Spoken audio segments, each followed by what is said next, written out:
एक घने जंगल के बीचों बीच एक पुरानी हवेली खड़ी थी। हवेली के बारे में कई कहानियां प्रचलित थीं, जिनमें से सबसे डरावनी कहानी थी उस हवेली में रहने वाली एक चुड़ैल की।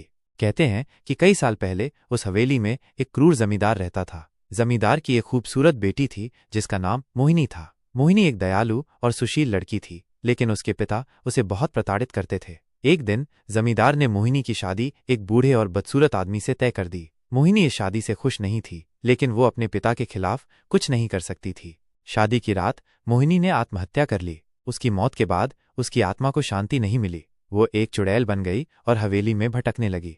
लोगों का कहना है कि आज भी मोहिनी की आत्मा हवेली में भटकती है। जो भी रात को हवेली में जाता है उसे मोहिनी की चीखें सुनाई देती हैं। कुछ लोगों का कहना है कि उन्होंने मोहिनी को हवेली की खिड़कियों से झांकते हुए भी देखा है।